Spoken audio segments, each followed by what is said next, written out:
Good afternoon. My name is Susan Paulette-Ewell, and I'm a College Key member of the Executive Committee, the Treasurer, and it's my honor to welcome you here and thank you for attending our 2025 Distinguished Alumni in Residence program. We're fortunate to have an audience here attending in person and also live.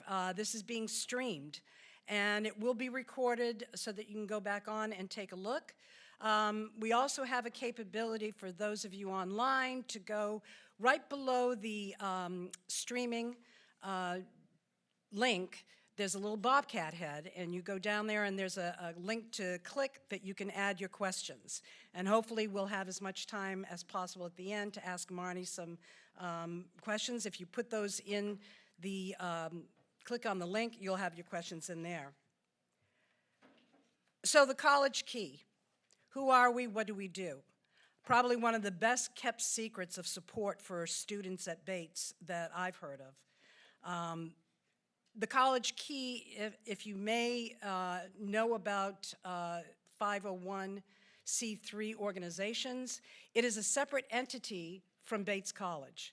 We work very closely with Bates, but the College Key is separate.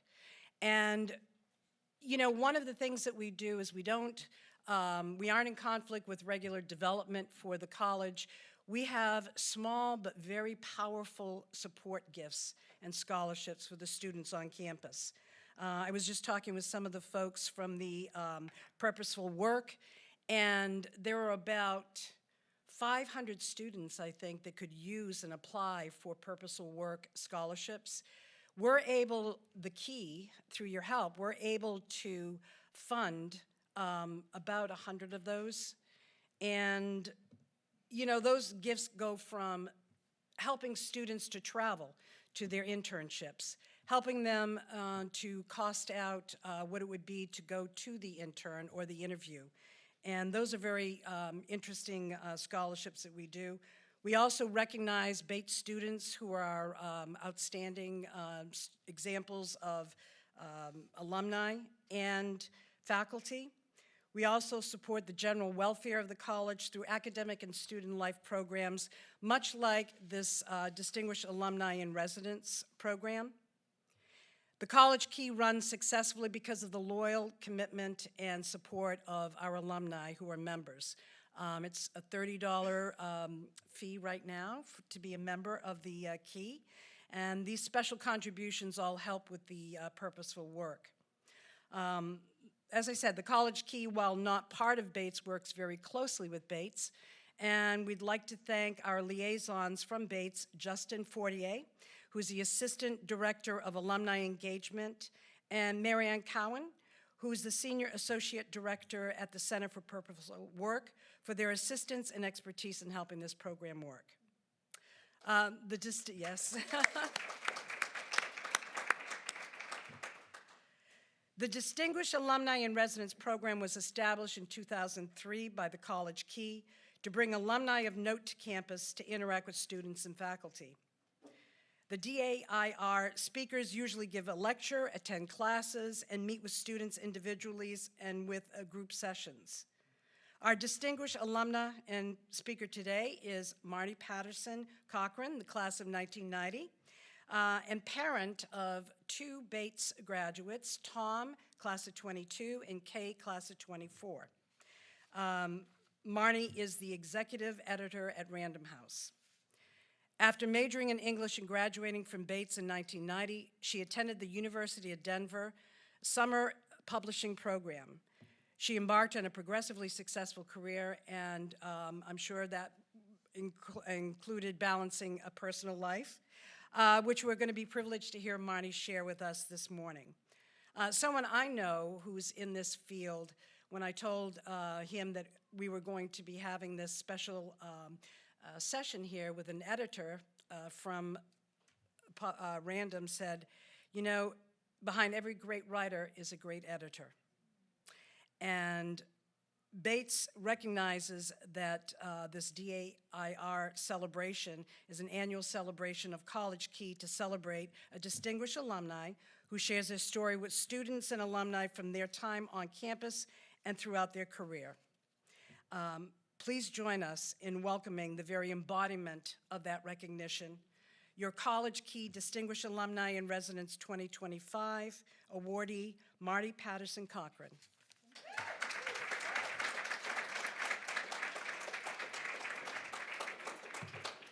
Thank you, Susan. This is working. Thank you, Justin, Susan, Marianne, Henry in the ether. Maybe he's watching. This has really been, I'm delighted to have been invited to do this. Trust me when I say that I've gotten a lot of mileage out of being distinguished. My husband must now call me Your Honor.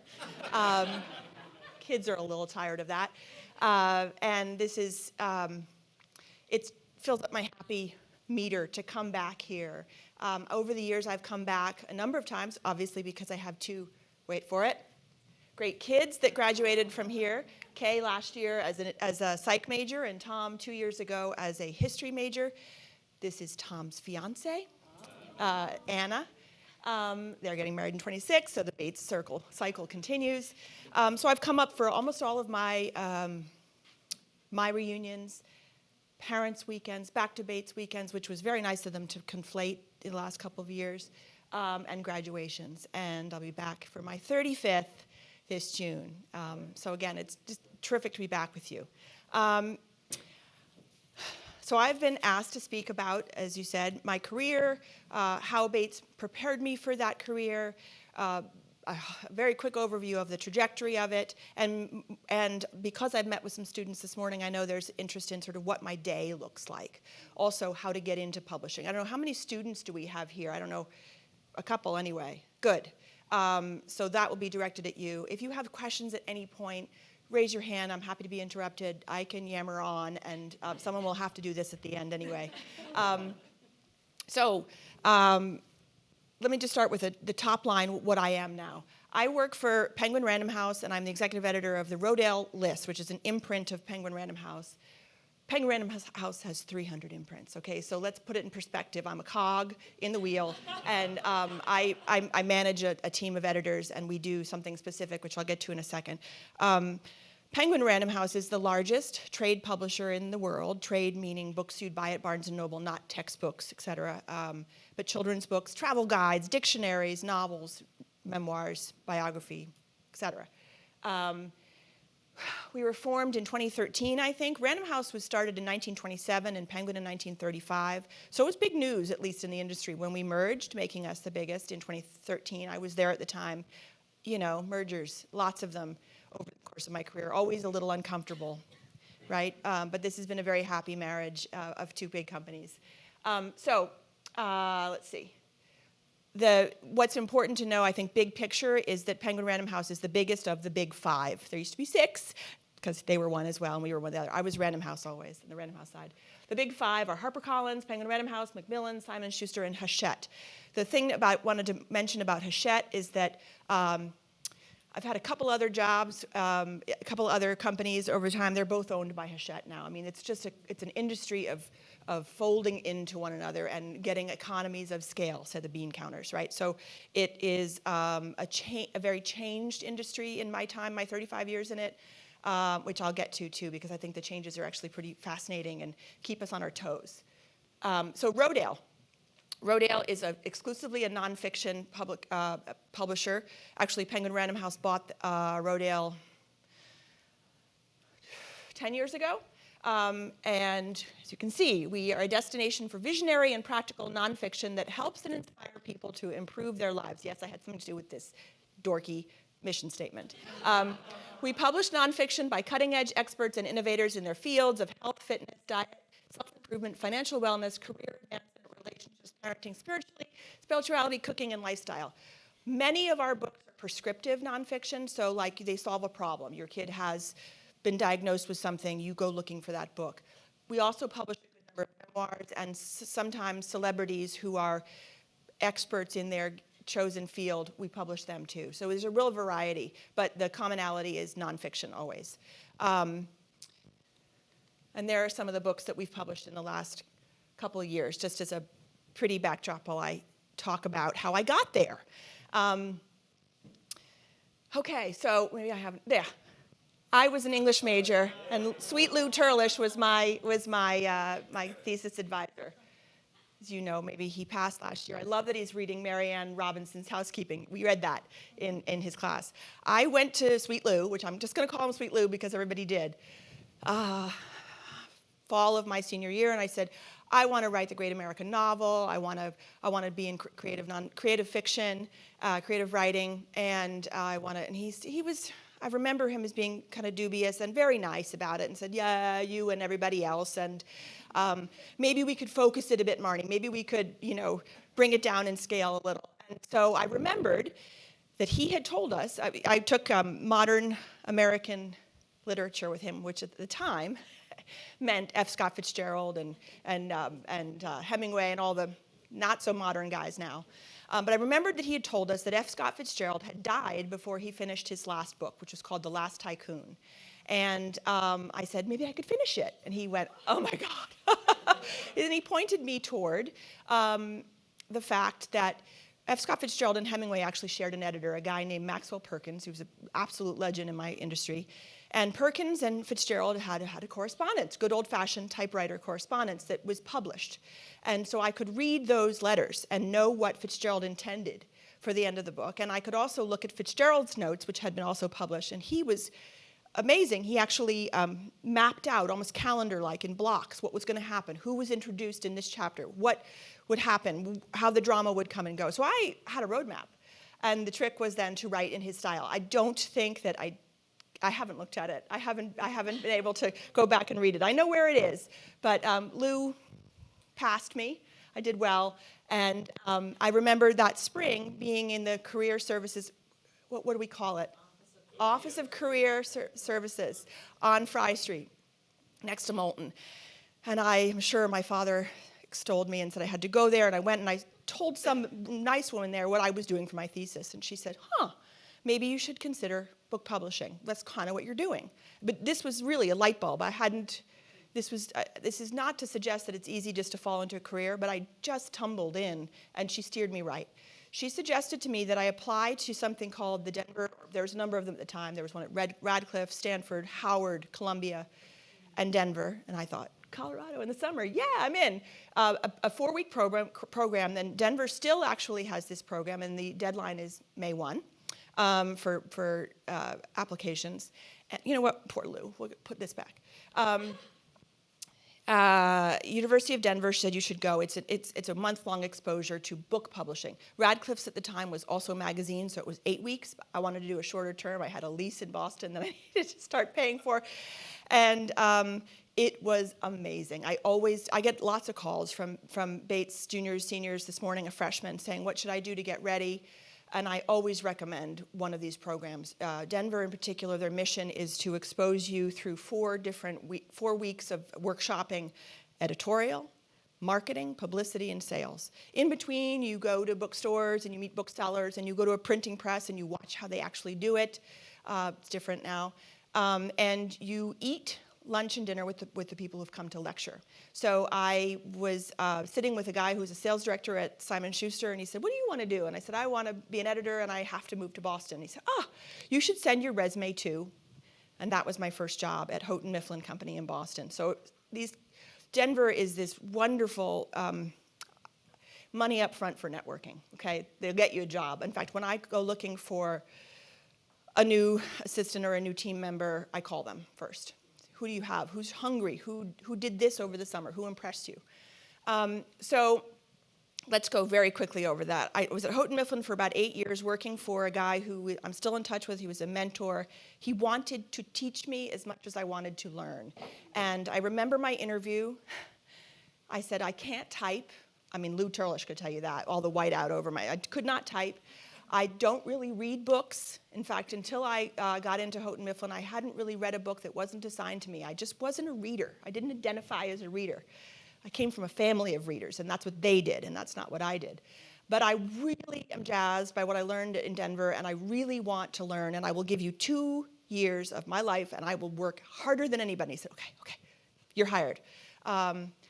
And I did. I worked really, really hard for him. He had been the sales director, so he had a vocabulary that was different than editorial, but he let me one day, he said, I'd like you to edit this. And I said, well, what do I do? And he said, you get a red pencil and you call yourself an editor. That was my tutorial. But the point was, he was saying, you just react in the margins. Tell them this doesn't make sense to you. This should have come first. Why'd you spell it that way? Are you aware you already told the story?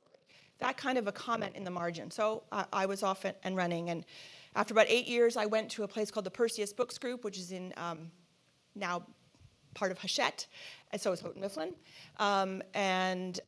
They were in Cambridge, and they did, Houghton Mifflin, just me back up, is still a very Tony, very literary imprint. They published all the Thoreau, and they published Walden, they published the Tickner Field Guides, if you are a birder, you know those.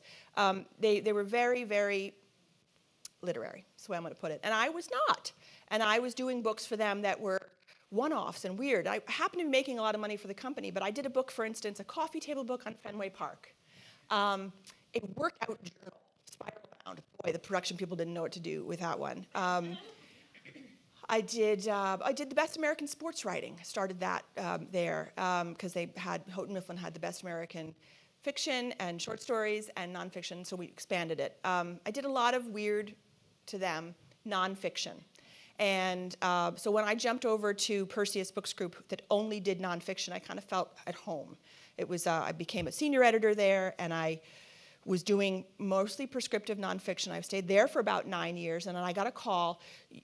When I get to this point telling you what I do every day, you'll understand that I'm in contact, I'm competing constantly for projects with other companies. So this Ballantine Books, which was then, still is, an imprint of Random House, the publisher called me because we'd been bidding against each other. She knew who I was, and she offered me a job in 2006 to work remotely.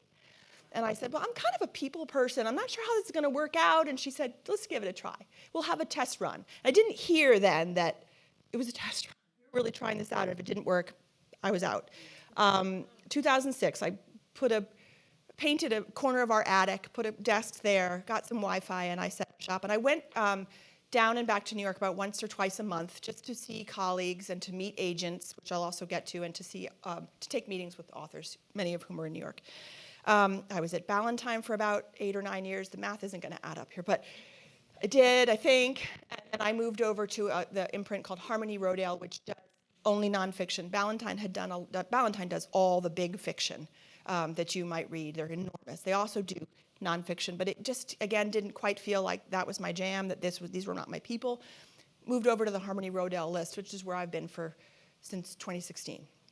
And these are the books we do. And what I always tell authors when I'm trying to woo them is the value of working with people that only do this kind of book is that means that we have marketers and publicists and production people and other editors who get what they're doing and understand about taking an idea, which is really what we start from, not even the writer, because sometimes we have that idea and we find a writer who is also not the author. Maybe they're the ghostwriter. And we sort of package these things up to fulfill a need and to make sure that it's the book you find and you stumble across now on an online search when you have an issue or you want to learn about something. So where do I have next here? Okay, so that's my trajectory.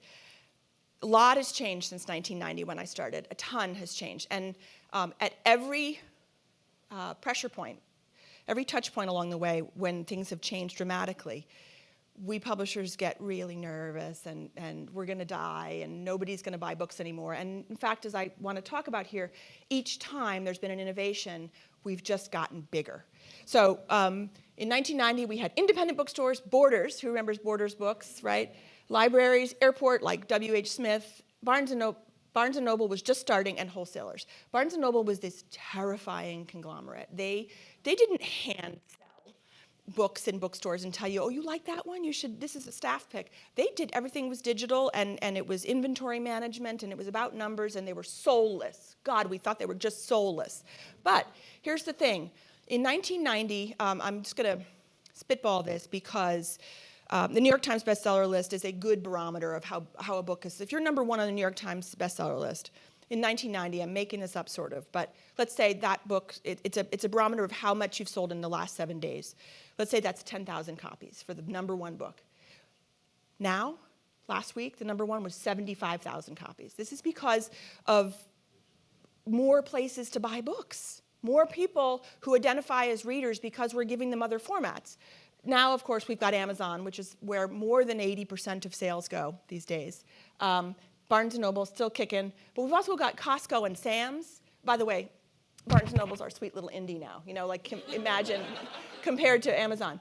Costco, Sam's, Target, Walmart, all of those online places, airport bookstores, indies still, libraries, wholesalers, and then we say anywhere books are sold because more and more we have distribution and depth of Babies R Us, museum bookstores, places we got to, but somebody had to walk in with a catalog on his or her shoulder and sell it to that museum or that store, and that was very slow to infiltrate. Now it's all digitized. The other thing is that we have more formats, and this is where we find more readers. Hardcovers, paperbacks, mass market paperbacks, which if you know are just the small beach readers that you leave in the airport, and books on tape, books on literal, press play on your cassette, right? They're still around, but and now we have hardcovers, paperback, ebooks, e-originals, audiobooks, audio originals, and the advent of the ebook was also a moment where we shook in our boots because we thought, I thought, like, who would read on a screen? Who would do that? Because, by the way, I had the first computer at Houghton Mifflin. We were still using typewriters. So who would read on a screen? We couldn't fathom it. And when they started to take off, we thought, oh no, this is whole departments in traditional book publishers were going to go by the wayside, except that we found that if it was 10,000 copies in 1990 and 75,000 copies today, when you add in audio and e, those are legitimate, those are formats, we found readers who didn't identify as readers. They're listeners or they're scrollers. And we also find from some of the data we can collect that if you buy an ebook or an audiobook, you're on vacation, right? You download it, you get back, and I really actually want that hardcover. People buy multiple formats now. Real readers do. And so we find even more readers, right? We have even more expansion. So they haven't been the death of us. They've been pushing us to market and find readers where we didn't before. And you know this because Amalia works for Chelsea Green in Vermont. Okay, so the other thing that has changed dramatically, this is still true. This is the traditional way to reach readers through a traditional publishing house. And thank you, Kay, if you're watching for the slides. When you guys asked me if I had slides, I panicked.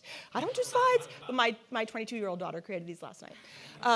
So we have a writer and idea. Let's just go through this quickly. A writer and an idea. Again, what I said is that you might have a writer, you might have an idea, you might have a celebrity, you might have a true author. But you start with the spark. What is it about? That person, or those people, those posers, whoever they are, they write a proposal or a sample. If it's nonfiction, it's usually a proposal, 30 to 70 pages with a predictable sort of cadence. If it's a novel, you might write more of it. You might actually write all of it, but you have a sample to show for it. You find a literary agent, you hope to anyway. And most of the books that I buy, the projects that I buy do come through literary agents, and there's more on that to come.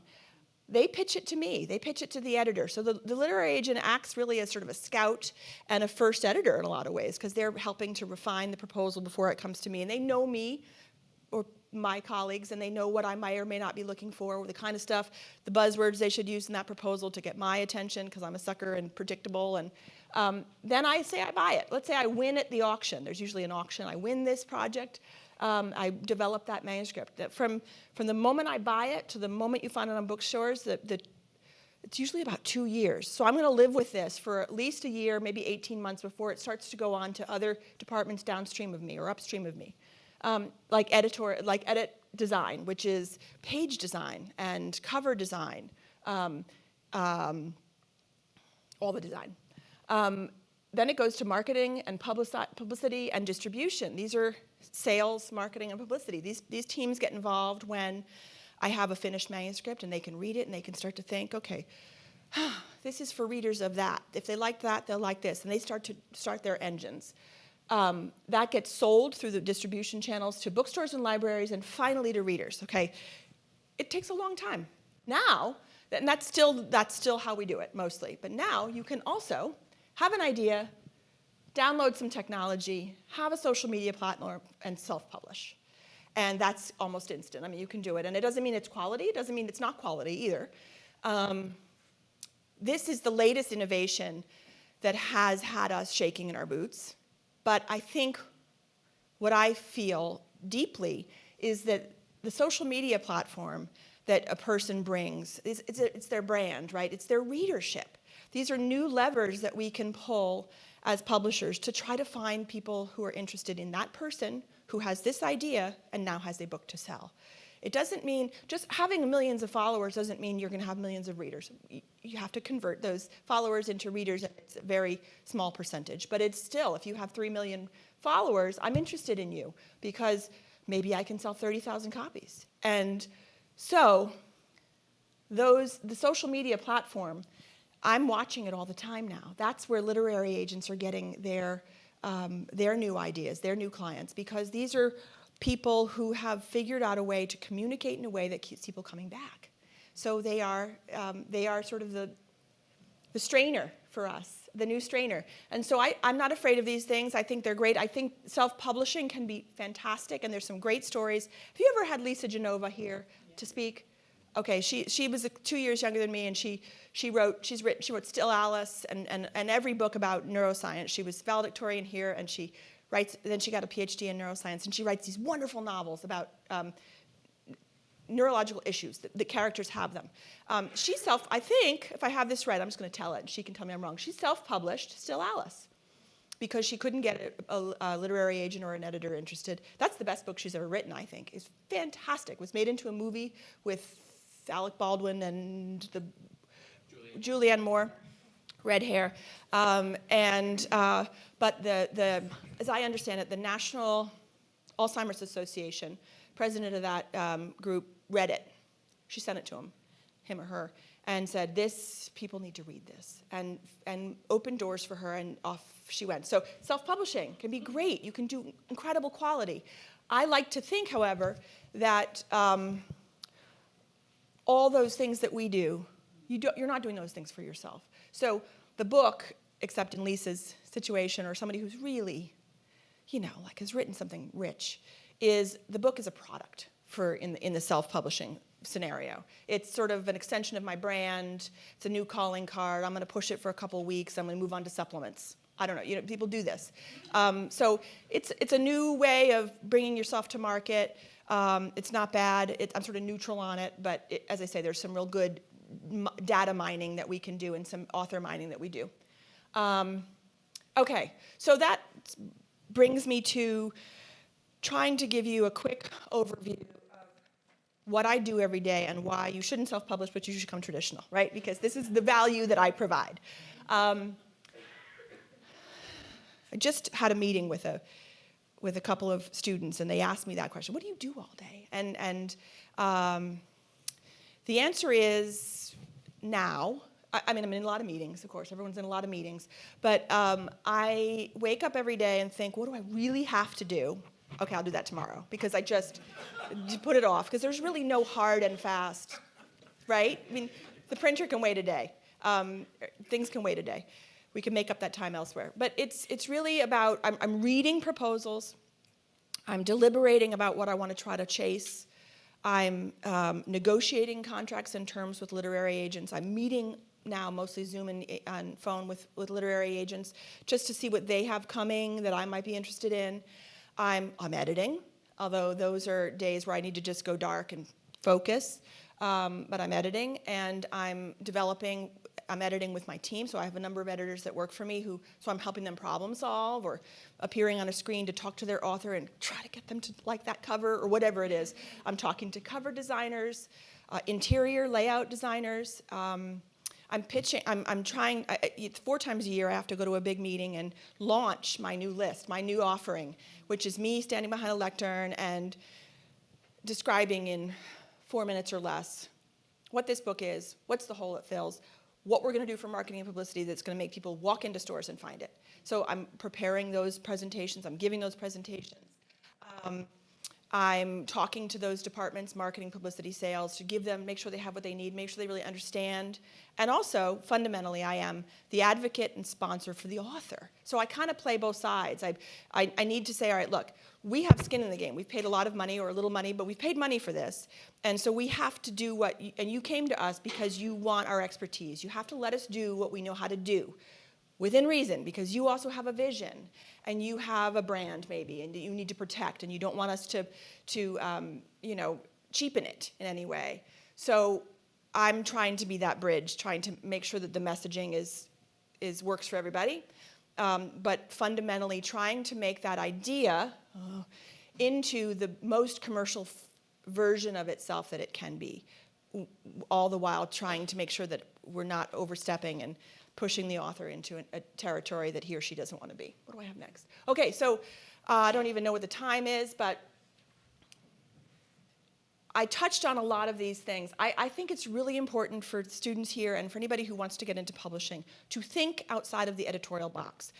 What I do is, Maxwell Perkins, the guy who I mentioned who was Hemingway and Fitzgerald's editor, he was famous. It was sexy. He had martinis at lunch, and they wore bow ties, and they were literary lions themselves. It's what people think of when they think about publishing. They want to be an editor. And I did too, although I actually wanted to be an author, and so I thought I could sneak in. Still haven't written that great. Pardon? You have to read. I do read, but I haven't written anything yet. I've ghosted a lot. I've ghostwritten a lot. But there are so many fascinating departments and jobs in book publishing beyond editorial. In editorial alone, you have acquisition. I'm considered an acquisitions editor, so I'm chasing projects, developing them, publishing them out. But there are developmental editors who work for me who I'm overwhelmed. This is what we need to do with this one. Do it. There's copy editors, there's proofreaders. Copy editors, you couldn't live without them. They are the ones with that red pencil, correcting your grammar and your spelling. There's legal. One of my best friends in Boston is the legal counsel for Random House, and she reads manuscripts for libel. What a great job. She reads them and says, oh, you can't say that. You can't say that. Or, is this person dead? Because then you can say it. And she has to understand libel law in the UK, which is very different than it is here, and she has to solve sticky contract problems. There's contracts, people who are actually, building out our boilerplate. Permissions. So you want to quote a book, 300 words of a book, 200 is you can do without getting permission, but 300 and you need our permission. There's somebody who has to read what you're writing and make sure that it doesn't, that it's not salacious and that we're okay with you taking it and assign a fee to it. And then the intellectual property and libel, that's my friend's job. Production, interior design, art department, which does the jackets, beautiful jackets that I showed earlier. Manufacturing, these are the people that buy paper, buy ink. Talk about paper weight and coding and all these things that they understand because they speak a language with the printer, and the printer understands this language, and we don't get the book we want unless those people really know what they're doing. Logistics, which is getting the books from the printer to our warehouse, out into the world. There's a whole team that has logistics for Amazon alone. And inventory management. These are people who I call and say, oh my God. So I had an author who was on Oprah this week, and we're out of copies. What are we going to do? We should have seen this coming, and we did, and we've reprinted, and it'll be fine. But that inventory management person was like, I'm on it, I got it, we've got 50,000 copies already. That's a cool job. Marketing. Where do I begin? There's online marketing, there's in-store marketing. So you go to a store and there's a table, right? That's not accidental. We've either paid for space on that table or we've marketed effectively so that some staff puts it there. And we do direct-to-consumer now, which is, as I pointed out earlier, likely through the author's social media platform, and advertising, which is kind of a thing of the past. We do digital advertising. We certainly don't do print anymore. Sales. You got a whole team that does national sales to Barnes & Noble and Costco and Amazon, all those people. Field sales. These are the people that still go in with the tote bag, with the catalog to the independent bookstores. We have a whole a team of them all around the country. online sales, and then foreign licensing. This is, if anybody here has a second language, this is my favorite job, and I wish that I had kept up my French, because this would have been a job I would have wanted to start with. These are people that go to the Bologna Book Fair, the London Book Fair, the Frankfurt Book Fair, and they talk to me on the other end and try to license the book for translation in that territory. And then negotiate that deal and are around and know enough of a rudimentary of a given language that they can make sure they haven't changed the title, when we get them. I don't know what it says. What does that say? And they're in touch with translators. I mean, that's a wonderful international job, and really smart people who run that, and who've done it for a long time, because why would you stop going to Bologna and London? And then publicity. I will say that when I was at the University of Denver in the publicity week, they said, you should be a publicist. And I said, I don't want to be a publicist. I want to be an author. They said, no, you are built for publicity. I'm not a publicist, but I love to champion my books. And so I help them write, press releases and pitch letters. And we pivot. Okay, the Today Show doesn't want that. Maybe we could pitch them this. And they're doing all of that amazing, newfangled publicity work. Questions, perfect. But my point is that there is a world outside of editorial that is, I think, fascinating, and wonderful career ladders all around the companies. And I didn't even get to management. They're kind of a drag, but there's management too, so I'm sure I've forgotten some departments. Who have I forgotten? But the point is that if you want to be an editor or you want to be a writer, try to get into a publishing company through another door. That's what I usually tell people. Lastly, I know I have almost out of time, but literary agents, that's the other thing to really consider if you're interested in a book career. Literary agents we are lousy with literary agents. There are more literary agents in this world than books published almost. They're everywhere. You go at literarymarketplace.com, you punch in where you want to live, what kind of books you want to work on, literary agents come out the list. And they, oftentimes when Denver doesn't have somebody that we want to hire, I call my favorite literary agents and say, who interned for you last summer? How were they? What did they do? What did they spot? Because the literary agent is the scout and the first editor and the eyes on, and they're doing that really entrepreneurial work. I think that's a great way in. Okay, questions? Yes. First, can everyone just give a quick round of applause for Marnie? Told you I can talk. Thank you so much for sharing all of this. So I'm going to do the online questions first. We have a few online questions, and then Susan will pass the microphone around for people in the room. The first question is from Peter Moore, a class of 78. He says, you were an English major, so was I, Peter, obviously. Those were the days. What do you make of the vanishing off English majors from college campuses? Are we vanishing? Freaking econ. I'm telling you, it's econ. I think, so let me answer it this way. I had two kids that went to liberal arts school. One was a history major, one was a psych major, and they worried. I remember, speaking out of turn here, mad at me, but Tom was worried in particular. History major, what am I going to do with this? English major, what am I going to do with this? I don't have a skill. I'm not an accountant. I didn't learn data stuff.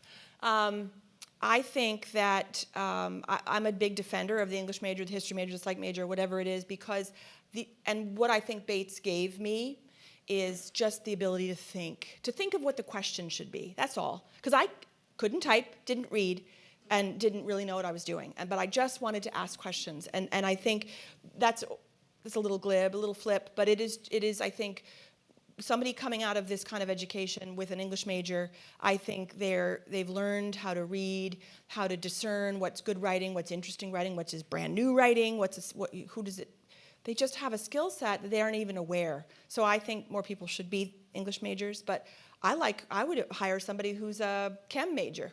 We would have not a lot to talk about, but we would find common ground, and that could be, fascinating too. So liberal arts all the way. Awesome, thank you. Another question from someone who didn't share their name, but they mentioned, this question came in before you mentioned Lisa Genova's name. What's that? It's probably a roommate of mine. Well, she asked, did your Bates connection to Lisa Genova help you gain her business or vice versa? Lisa, if you're watching in some time down the line, we did publish one of Lisa's books, her only nonfiction book, a book called Remember. Is it? Probably, it was up there, which was, about the difference between garden variety memory loss and problematic memory loss. No, it didn't. It didn't. She came to our group, and my boss edited her. And my boss found out that I knew her and said, do you want to read it? And I started reading it and started editing in the margins. And when this thing went back to Lisa, the manuscript went back to Lisa, she called my boss and said, why the hell is Marnie Cochran why is she reading this? So, because I was, I didn't realize, of course, that I'm not tech savvy, that it said Marnie in my comments. It was great, though. The book was fantastic. And it's fun when it comes full circle. But she and I didn't have anything to do with one another until we accidentally were put together. Awesome, thank you. I'm going to read one more. Some more are coming in, so I might intersperse some with Susan and the questions in the room. But from Chip of Class 91, he says, Marnie, what do you think is the biggest difference between the Bates experience and your children's experience? Hi, Chipper. Chip, when we were walking around with Tom when he was a freshman, we came across Chip and his wife, Julie. They had 3 sons go here, too. And Chip said, hey, I'm Chipper, and Chip Simplicio, and nice to meet you, Tom. Nice to meet you, Kay. I hope you come here. He's just about the best Bates alum on the planet. And he said to them, hey, be sure you get out and do things. Go to Mary Manders. Go to Deansman. Go to the ballet. Do these things, because your mother and I didn't, right? Maybe he did more than I did, but we were sort of tunnel vision. I played lacrosse, and I had fun. So by the time I was a senior, I wished I had done more. So I think that my kids were encouraged not only by Chip, but by the way Bates organized their day and put opportunities in front of them to do a whole lot more and to see more on this campus and to learn about other people, not just English and sports. And that was incredibly valuable. Also, by the way, the architecture, all these new buildings, this new building, where do we begin? Where do we stop with comparing then to now? I mean, it's a very different place. Awesome, thank you. So now Susan is going to go around the room. Just raise your hand if you have a question, and she'll bring the microphone right to you. Please make sure to speak into the microphone so people online can also hear you well. Thank you. So I would self-identify as a reader, and I feel like I've seen a lot of headlines recently that men are no longer reading. I wonder if you could just talk a little bit about demographic change in readership and maybe what you guys are doing to address that. That's a really good question. I do a lot of women's health books, but we published a book a year and a half ago called Outlive by a guy named Dr. Peter Attia, and he's a bro. He's part of that bro podcast world, and we don't get data about the gender of the person who's buying our books, but it seemed pretty clear that was a men's health book. And actually, I'm publishing next year sort of the women's version of it, trying to see if we were right, that was mostly men. I think that men still buy a lot of biography and war history. And I'm being, again, a little flip, but there are a lot of categories where we think we're pretty sure we're marketing only to men. Those broadcasters, those podcasters are selling books. If one of those guys, they have data on their listenership, they know that they have mostly men tuning in. And one of them writes a book and we sell a bazillion copies, it's men. So I wish we had more data. We can't ask that. See, we produce the book, and it's the bookstores then who get the credit card information. And so we don't really know who they are, except we can look at your social media following, and you can tell us, you can see the breakdown, and we know what we're looking at. But I don't know. I think periodically we go after different subsets of the market, and sometimes we swing and miss, and sometimes we nail it, and we found a whole new readership that we didn't know we hadn't been marketing to before. And men of certain ages or colors or et cetera have been parts of those new marketing coups. So I think they're still reading a lot, and Maybe not the beach romances, the Colleen Hoovers. I don't know, though. Maybe they are.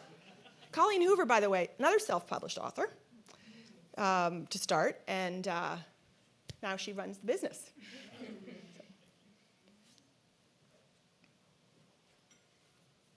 Hi, thank you so much. Yeah, I can hear you. Okay. Yeah. Thank you so much. Really, really appreciated your presentation and all of your comments. I was wondering, within the context of your career, do you recall a project, an editing project that was particularly challenging? You're like, this one's a doozy. And how did you navigate that, the challenges of that project? Did I say it that I publish between 6 and 10 books myself a year? I'm not for sure I said that. And so that at any given time, I'm dealing with that 2-year span with each of these things. So there's one a year. I mean, there's always a problem. And it's just that sometimes usually it's a celebrity, right? They're not a writer. It's with people who aren't writers. A doctor, an expert, who they've hired a writer, or we've hired a writer, or I'm kind of ghosting, and they clash, or what comes out the other end, I read 5 chapters, this isn't working, we need to start over. Or there are publicity crises all the time. He or she said something, oh, why'd they say that? You know, or somebody tweeted something and I wish they hadn't, or I have to be on a call on Monday with a sort of celebrity. He's a trainer, he's a workout guy, and he's in a pissing war with a big celebrity on, I guess, is it X, whatever we call it, and we have to do damage control. That's sort of not me, but I got to be in there to be his support and to try to figure out what really happened. So it's all those departments.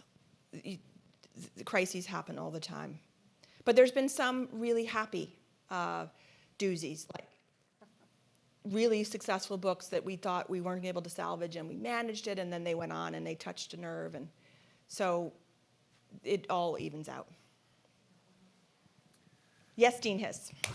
He let me in 1995. 85. I teased Marnie that in her house, probably on the mantelpiece, Yes, she there has an admit letter in a large bronze frame signed by me. Nobody believed I was in, so yes. I want to offer a bow to the Alumni Council and the College Key. You started with a joke about the wonderful organization that people haven't heard of, and that's the Bates modesty gene getting in the way. 20-odd years ago, after running admissions for 20-odd years, the president asked me to move over to run 3 offices that dealt with the outside world, the Alumni Office, Communications, and Career Services. And the president of the Alumni Council at the time was Jamie Merisotis, who's gone on to be the CEO of the Lumina Foundation, the largest educational foundation in the country.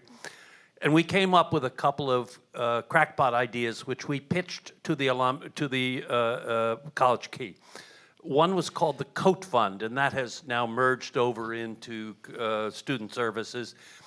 Kids would show up here from odd places, often international students, without the right clothes or the money to buy them. One year there was a Buddhist monk from Sri Lanka. He was my year. The Reverend Nolande Sugatham Wansa, yes. Why does that He wore need to his stay in orange live robes. memory?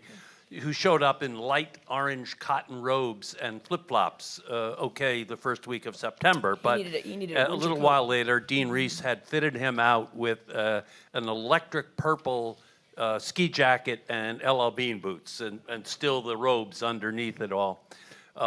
The other one was this crackpot idea of a distinguished alumni in residence that has gone on every year since 2002, I think, or three. The first one was Chantel Dalton, class of '69, a wonderful English major, African-American woman from Newark, who became a career foreign service officer, a big queenly woman. Think of Queen Latifah, who speaks 7 languages. And she was the initial speaker in this Glad series. I didn't know that. That would be big. I've shoes to encouraged fill. the college to do a poster or a web page of all of the speakers over the years, because it's a wonderful, wonderful run and profoundly encouraging, I guess, about college outcomes. So, Marnie, you're the last in most recent. The last? Have I killed it? No. The most recent in this Okay, wonderful array. Thank you. It's good to know that history.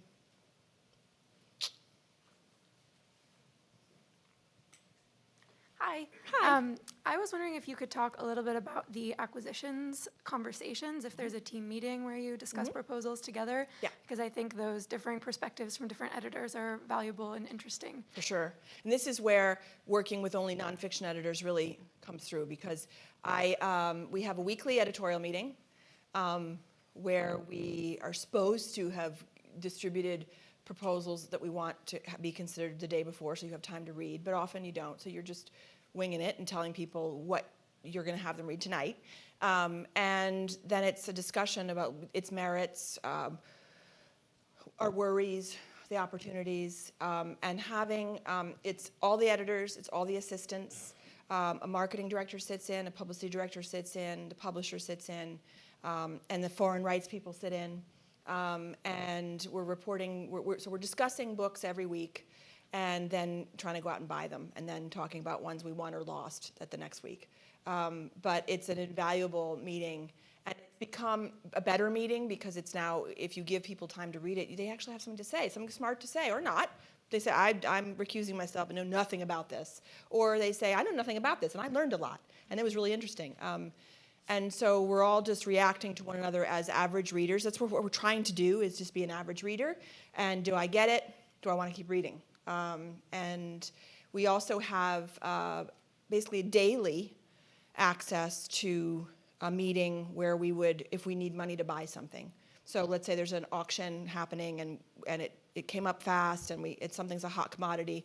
We can go every day to the president of the group and present it and pitch it and either get money or no. But so that's a daily meeting, and that's different. It's about money and marketing is more than ideas and developing them.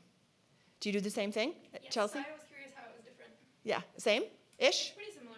Okay. We try to get the proposals out the Wednesday before a Tuesday Oh, meeting. God, what a gift that would be. That'd be nice.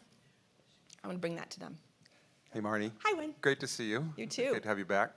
I think I might be the one that knew you back in the day, right? Yeah. Which is why you're also surprised that I'm distinguished today. You are very distinguished. Actually, I will say you're a fabulous presenter and thank speaker and very comfortable and just so easy to follow and get connected with. So I Thank really you. wish my youngest, who is at a different liberal arts college, heard your talk today, because I think it would completely resonate It's with her. online. Yeah, so I think it'll be recorded, so I'll give her a chance to look at it. My question for you is, you mentioned a couple times that you have a novel or you have a book. What's the book that you haven't written, that you think about someday you're going to write something? I don't think I'll do it, Wynn, because, but it's... If you were to. So I think I strike most people as pretty upbeat and positive, but I have a mind that collects little snide observations. So I write these down. Karen LeConte, who may or may not be tuning in, called me the poison pen in college because I would write stuff down and I would process by writing. And so I think anybody who knew me well or I knew well would recognize the foibles that I would write about in a character, and it would be unkind. So I can't do it till they're all dead, which means I'm not going to do it. But it would be probably, I mean, my favorite thing to watch on TV is British detective procedurals. I love Henning Mankell. I love, who's a Swedish, yes, was a Swedish detective novelist. Agatha Christie, P.D. James. I think I would want to do that kind of, that's an art. Detective fiction is an art, but there's an architecture to it. I don't think I could just sort of start writing a novel and hope to bring you anywhere at the end of it. But somebody dies and then you figure it out. I think that's probably something I could put together. I would do it with a detective who's a fly fisherman, because my dad and my husband and my son and my father-in-law and my brother, they're all big fly fishermen. I'm not. But so I've always thought that there's a parallel between sort of lofting that fly out and just trying to get that fish, present the fly in a way that the fish just has to bite. They have a lot of knowledge about That extrapolates, that goes to economics. I also wanted to write a book called Fly Fishing Down Wall Street, which would be a fly fisherman who writes about investing. I know nothing about either of these. I have a list actually at home of great titles, and that's all. That's all I've got. That's one of them. Probably detective novel, under a pseudonym. Marnie, this has been a wonderful, wonderful presentation. And I'd like to go back, thinking about your chart. I have Oprah in mind, and that book that you had to kind of republish or get second copies of. Yeah. And I want to focus on something other than e-readers. So what I'm really interested in is the font and the paper. And we could talk about editing and all that sort of thing. I've read a lot of self-published books, but I'm also, when I hold a book, when I read a book, some books are easier for me to go through, and I often note what the font is. I often note the texture or the size, the paper. And so I would like you to speak to that. Do you collect rare books too? Yes, I do. Yeah, that's awesome. That's awesome. So any book published by Penguin Random House, the last page of the book will tell you about the font, and it says about the font, and it's some kind of highfalutin description of what the font is and why we used it. But those designers are designers. They're very thoughtful about how it's going to present on a page. And what the paper should be too. They've got reams of it around the office saying, touch this, how will that feel? And we're talking about that. How will it bloat up? And can we charge more for the book if it's fatter? We talk about that. All those decisions are by artists. These are artists that are doing that work, and you want it to smell like a book, right? The coated stock doesn't smell like a book as much, although for a cookbook it helps spills. There's these things that you talk about all the time. Where's I going with this? Just that they're thoughtful and that it's very, very deliberate. And what happens, like in the Oprah situation, that second run, is there the possibility that it's not exactly like the first one? It might be cheaper paper because it might be what's available. In this case, it's not. In this case, this is a book called The New Menopause. This is not high literature.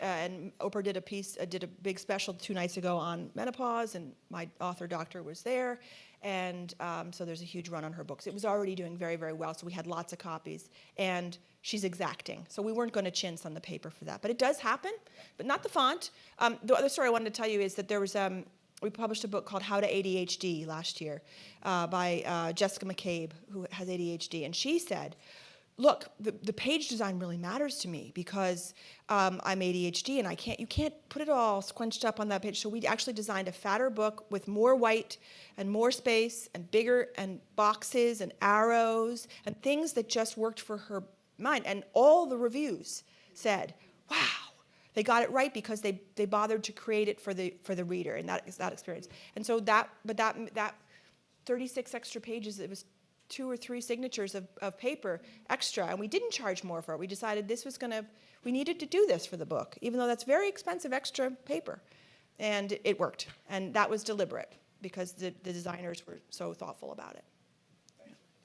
Thank you so much. Hi, I'm Justin from Lane from Alumni Engagement. We are a little bit over. Yep. I have one last question from online, but real quick first, I know some people might have to depart. So I just want to give a quick shout out to Marianne Cowan from Purposeful Work for helping to partner with us. And again, Susan Ewell for helping us get Marnie over here to campus. So thank you, and once again, a round of applause for Marnie. It was really great having you here. So if you do have to leave, feel free to head out, but I'll read this one last question, and then everyone's welcome to stick around for a little bit. We have the space for another 45 minutes, so stick around. We can chat with Marnie, and if anyone wants to grab a quick bite in Commons, feel free to just mention advancement 6023. Check in with me if you can't remember that or won't remember that, and you're welcome to eat after. So the last question is, hi Marnie, great presentation. What is the best book you've ever worked on and why? And that might be complicated for you to answer, but that's from Alicia St. Florian, class of 1990. That's my roommate. Well, one of my roommates. We lived together for 2 years after college, and we grew up together. So she knows the answer. But it's a good question. Okay, so the most satisfying book I ever, let's think of it that way, that also sold well, was a book called Belly Laughs by Jenny McCarthy, the famous Playboy bunny from the 80s, okay? She was sort of down on her career. She hadn't yet gone on to, I think she's like on The Voice now or American Idol, I don't know. She's on one of those shows. And she hadn't yet married Donnie from the New Kids on the Block, whatever. She was not, and she had been pregnant, and she had kept notes about how difficult it was and how ridiculously funny it was to be pregnant and then to deliver a child. And she sent in about 70 pages of one-liners. And her agent couldn't sell it. And my assistant at the time read it and said, I don't know, I think this is hilarious. So I said, okay, I'll read it. And I said, it is hilarious. We got on the phone with her and she said, I'm not going to write it. I said, how about if I write it? I was pregnant at the time. I said, how about if I take all your great material and stitch it together? And it was a huge success. And that was super rewarding because it was, I wrote something. And it felt really good. And she went on and she's written a lot of books. I did another very different book I'm doing another very different book right now with a woman who's an art gallery owner in San Francisco, and she calls herself a letter doula, like a midwife of letters. And the book is going to be called Unfinished Business, and it's teaching us how to write 5 letters. 5. Goodbye, I love you, I'm sorry, forgive me, thank you. Thank you. And she has a lifetime of doing this work with people. That's like, she writes beautifully, and it's very quiet and a lovely book, but I just think it's going to spark something, and I can't wait to publish that. And then there's everything in between, the Playboy bunny and the letters. So I've had a lot of successes. I had some up there, and I've had a lot of failures, and even some of the failures were tremendously rewarding. A lot of them were disappointing, but rewarding. Yeah. Awesome. Thank you, everyone, for coming. Thank you. Thank you, Marnie. Thank you. I should have said I should have said that it's been so nice meeting Susan because she lives in Newton and I live in Boston. Now we can do coffee in Boston. I don't know how to turn. I haven't got my glasses on.